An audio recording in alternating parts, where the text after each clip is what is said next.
여러분 안녕하세요. 기업 탐방 분석 채널 바트머 플러스입니다. 저는 최승용입니다. 요즘 소비재 기업들 주가가 바닥에선 제법 올랐습니다. 코로나 타격에 대한 반작용이고 회복을 기대하는 것일 텐데 언제고 우열이 서겠죠. 준비를 해둘 필요가 있다는 생각이 들었습니다. 이번 분석 영상은 화장품 회사 본느에 대해서 알아보겠습니다. 본느가 2018년 10월 코스닥에 상장된 전후로 꽤 적극적인 행보를 보였던 것이 기억났습니다.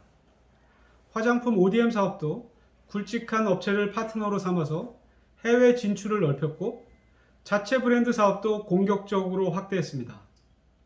이듬해인 2019년 주가는 상당히 상승했죠. 그런데 지금 주가는 최고가 대비 낙폭이 크고 회복은 크지 않습니다. 다른 소비재 기업들과 비교해도 상대적으로 주가 반등이 낮아 보입니다. 그간 회사도 사업에 변화가 있었습니다.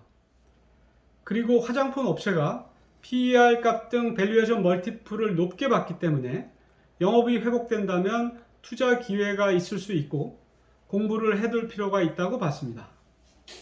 자, 같이 살펴보겠습니다. 본느 기업 분석의 목적은 크게 세 가지입니다. 먼저 상장 후에 주가가 큰 변동을 보였는데 그 배경을 살펴보려 합니다. 그리고 사업에 중요한 의사결정이 있었습니다. 사업 포트폴리오 변화에 대해서 알아야겠습니다. 2021년 1분기 실적은 작년 부진에서 개선됐는데 앞으로도 실적이 좋을지 주가는 어떻게 평가해야 할지 생각해 보겠습니다. 순서대로 조사한 내용을 말씀드리고 제 투자 견해를 정리하는 것으로 진행하겠습니다. 그림은 본느의 주가 차트이고 점선 박스에는 주가의 변동 원인이 될 만한 내용을 적었습니다. 차트 아래에는 연도별 실적을 표로 보실 수 있습니다. 본느는 2019년을 기점으로 큰 변곡점을 맞았습니다. 주가도 그렇고 실적도 굴곡이 상당히 큽니다. 아래 표에서 보시듯이 2019년에는 매출이 크게 증가하고 이로 인해 주가가 바닥에서 4배가 올랐지만 2020년에는 상승폭을 모두 반납하고 하락했습니다. 2020년 실적은 적자로 전환했습니다. 즉 2019년을 전후로 회사가 뭔가 크게 도모했지만 그 결과가 좋지 않았음을 짐작할 수 있겠습니다. 네, 그간 공격적으로 펼쳤던 사업에 걸림돌이 생겼습니다. 하나는 코로나 타격이고 또 하나는 자체 브랜드 사업의 적자가 계속 확대됐기 때문입니다. 2020년까지 본느 주가는 크게 하락한 뒤 회복되지 못했습니다. 북미 지역 수출이 크게 줄었고 자체 브랜드 유통사업을 하던 주식회사 터치인솔은 결국 정리하기로 결정했습니다. 그렇지만 2021년은 연초부터 주가가 반등하고 있습니다. 적자 사업부가 정리된 것을 시장이 좋게 반영하는 것 같고 새로 인수한 회사 아토세이프가 연결 실적에 편입되면서 수익에 기여하고 있습니다. 물론 코로나 상황이 회복될 것이라는 예상이 화장품 매출 호전 기대를 좀 더 높이고 있는 것으로 보입니다. 이처럼 크게 들썩였던 주가 변동의 원인을 짚어보니 주가 판단을 위한 체크 포인트를 정돈하는 데 도움이 된 것 같습니다. 주식회사 터치인솔의 폐업, 적자 요인 해소가 맞는가? 코로나 상황이 회복될 때 과연 화장품 사업부가 호전될 기반과 정황이 있는가? 올해 인수한 아토세이프는 어떤 회사이고 본느에 기여를 할 수 있을까? 자, 이제 체크 포인트들을 하나씩 살펴보도록 하겠습니다. 본느의 사업 포트폴리오는 ODM 사업과 자체 브랜드 사업으로 구성되어 있습니다. ODM 사업은 올리브영, 왓슨 같은 리테일 채널에 PB 제품을 만들어주거나 화장품 브랜드 업체와 계약하고 본느가 제품을 디자인하고 생산해서 납품하는 것을 말합니다. 표 왼편 아래 음영에서 보시면 2018년과 2019년 본느가 많은 리테일 판매 채널들을 화장품 업체들과 활발하게 접촉했습니다. 아쉽게도 직후에 발생한 코로나 상황이 걸림돌이 되었을 겁니다. 자체 브랜드 사업은 오른편 파란색 글씨로 쓰여 있죠. 터치인솔을 시작으로 6개 브랜드를 가지고 있습니다. 브랜드 사업은 주로 자회사, 즉 종속기업들을 세워서 해왔고 연결 실적으로 반영되었습니다. 왼편의 표에는 자체 브랜드 사업, 연결 대상 종속회사들의 활동이나 설립사항을 적었습니다. 2015년 주식회사 터치인솔 설립부터 2018년 12월 미국 법인 설립까지 확장되고 있는 시도를 보실 수 있죠. 주식회사 터치인솔을 비롯해 표에서 빨간색과 파란색으로 표시되어 있는 것들이 자회사입니다. 하지만 브랜드 사업의 수익성은 좋지 못했습니다. 브랜드 사업 실적은 종속기업 실적으로 짐작할 수 있는데, 맨 아래 표에서 보시듯이 2020년까지 해마다 영업이익 적자가 더욱 크게 확대됐습니다. 본뇌의 별도와 연결 실적이 2019년에 크게 좋아졌던 것과는 완전히 다른 모습이었습니다. 판관비가 급증해서 부담이 커졌기 때문으로 풀이됩니다. 앞서 보여드린 표들에서 글씨가 작고 좀 복잡해 보였을 텐데 죄송합니다. 시간이 되실 때 동영상을 잠시 멈춰서 살펴보시면 본느 사업과 히스토리를 이해하시는 데 도움이 되실 듯 합니다. 주식회사 터치인솔은 결국 2020년 말에 폐업을 결정하고 정리됩니다. 문제는 이 결정이 앞으로 본느의 사업과 주가평가에 어떤 시사점을 갖는가라는 것입니다. 저는 세 가지 관점에서 보았습니다. 적자사업 폐쇄에 따른 수익성 회복. 이게 가능하려면 남겨둔 부담거리가 없이 말끔하게 다 정리됐는가 여부인데, 표에서 보시듯 그렇다고 보여집니다. 다만 본느가 5억 원의 대여금을 제공한 게 있는데 규모로 봐선 부담이 작습니다. 이제 앞으로는 자체 브랜드 사업은 못하는 것인가? 또 궁금합니다. 브랜드 사업 할 수 있습니다. 이번 1분기에도 미국 쪽에 화장품 브랜드 매출이 있었습니다.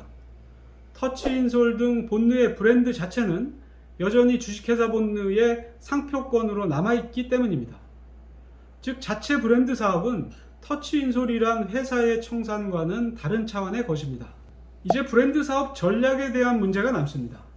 당장은 회사가 기존 방식처럼 오프라인 매장과 홈쇼핑 채널을 공격적으로 확대하는 강공을 제기하진 않을 것입니다. 아마도 비용을 고려하고 패션과 화장품 유통 트렌드를 고려한 조심스러운 타진을 할 것이어서 불가피하게 속도 조절이 뒤따르겠죠. 이 경우 본뇌의 주가 평가를 어찌 해야 할까요? 여기서 저는 밸류에이션 배수 적용의 문제를 생각해야 된다고 판단합니다. 만일 본뇌의 브랜드 사업의 성장성, 확장에 대한 기대가 컸었다면 지금은 조절이 필요하다고 보는 것이죠.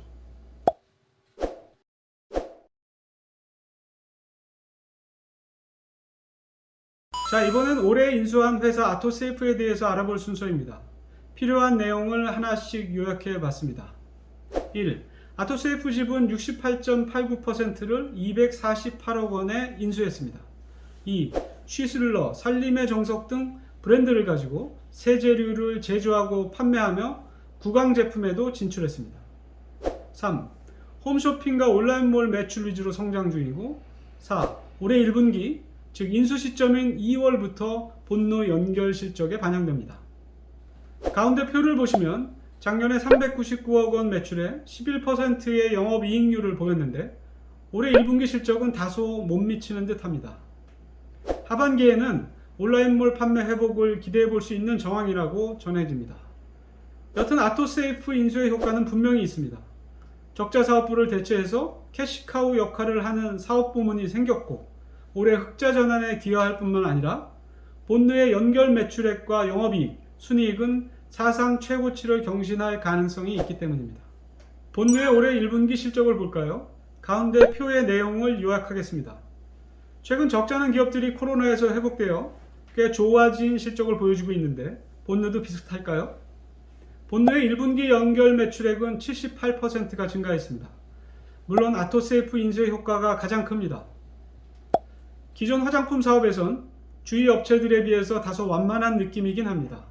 그렇지만 코로나 타격에서 회복되는 요즘의 상황과 계속 무관하진 않을 것으로 보입니다. 화장품 ODM 부분에서 기존 고객들의 수출 주문이 들어오고, 브랜드 매출에서도 미국 구독경제향 매출이 발생했습니다. 터치인솔 폐업으로 비중이 가장 컸던 국내 홈쇼핑 판매는 중단된 상태이지만 브랜드 수출이 수요 절벽 상태가 아닌 점은 희망적이기 때문입니다.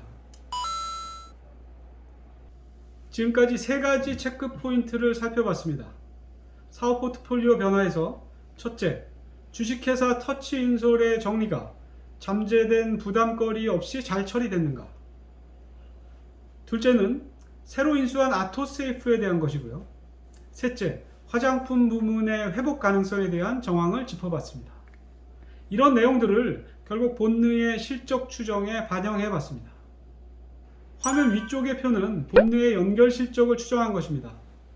저는 2021년 매출액은 750억 원, 영업이익은 93억 원으로 추정했습니다. 구조적인 변화와 코로나 사태의 회복으로 1년 만에 적자를 극복하고 사상 최고치를 다시 경신할 것으로 전망합니다. 아래의 표는 연결 재무제표 매출액을 부문별로 구분해 본 것입니다. 본느의 화장품 부문과 종속회사 아토세이프 매출을 나눠서 볼 수 있습니다. 연결 매출액 추정치 750억 원 중에서 아토세이프 매출이 절반을 넘는 53%입니다. 화장품 매출은 ODM과 브랜드 부문이 있고 아직 2019년 코로나 이전 수준에는 미치지 못할 것으로 예상됩니다. 2021년 본느 영업이익은 93억 원, 순이익은 지분율 68%인 아토세이프의 이익기여가 크기 때문에 지배기업의 소유주 기속당기 순이익으로 약 70억 원이 될 것으로 보았습니다. 사업 부진을 극복하기 위한 본느의 행보는 인상적이었습니다. 적자 부문 폐업과 새로운 지분 인수가 신속하게 진행돼서 실적 부진의 흔적도 빠르게 해소할 수 있었습니다. 코로나 상황 회복도 본느에게는 긍정적으로 보입니다. 올 하반기에 화장품 ODM과 브랜드 사업에서 새로운 시도와 전략들이 소개될 수도 있어 보입니다. 아마 투자자들의 관심도 이어질 것 같습니다. 그런데 제가 보기에는 이러한 모습들이 본느의 주가에 얼마간은 반영된 것이 아닌가 싶습니다. 다시 말씀드리면 주가 밸류에이션 측면에서 염두에 두고 판단해야 할 바가 있다고 봅니다. 첫째, 실적 개선에 가장 크게 하는 아토세이프의 적정 PER에 대한 생각입니다. 둘째, 속도 조절 중인 화장품 브랜드 사업, 즉 확장성이 지체됨에 따른 평가가 필요합니다. 셋째는 본느의 화장품 ODM 사업을 경쟁사와 비교해서 PER을 어떻게 줄 것인가 하는 것입니다. 시장에선 화장품 관련주들에게 상당히 높은 PER을 주고 있습니다. 20배를 넘는 경우가 많죠. 본느도 경쟁사들처럼 높은 밸류에이션을 주어야 할까요? 제 생각엔 이렇습니다.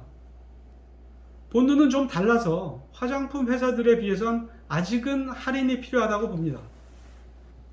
아토세이프는 세제류를 만들고 판매합니다. 화장품이나 패션과 같은 경기 민감주가 아니죠. 필수 소비재에 가깝습니다. 물론 필수 소비재라고 낮은 PER을 주는 것이 당연하진 않습니다. 그렇지만 필수 소비재가 받는 안정적이라는 강점은 매출 규모가 상당히 클 때 혹은 시장에서 과점적인 지위일 때 더 높은 밸류에이션을 받는 게 일반적입니다. 아토세이프 사업부가 지금의 본느에게 매우 긍정적인 기여를 하는 것은 분명합니다. 하지만 매출액 400억 원 정도, 국내 홈쇼핑 위주의 판매 채널인 아토세이프 사업에 화장품 사업부만큼 높은 PER 값을 주기는 어렵다고 봅니다. 이번엔 본느의 화장품 사업을 경쟁사와 비교해보는 시각에서 밸류에이션을 고려해봅니다. 저는 20배를 넘겨서 주기는 어렵다고 생각합니다. 여기도 사이즈 문제가 본느 주가의 할증을 제한한다고 생각하는데 매출의 확대, 성장성의 확장은 대부분 판관비의 증가를 수반합니다. 이러한 모습은 얼마 전 브랜드 사업 실패의 쓴 경험에서도 목격한 바 있습니다. 본느 브랜드 사업은 기존 전략을 철수하고 속도 조절 중에 있습니다. 새로운 성장 전략의 재수립과 중국 시장 진출 등 앞으로의 성과를 지켜봐야 하는 선결 과제가 채워져야 합니다. 아직은 시간이 필요하다고 봅니다. 2021년 제가 추정한 실적을 토대로 본느의 주가 타겟은 3,500원에서 3,900원으로 설정해 봅니다.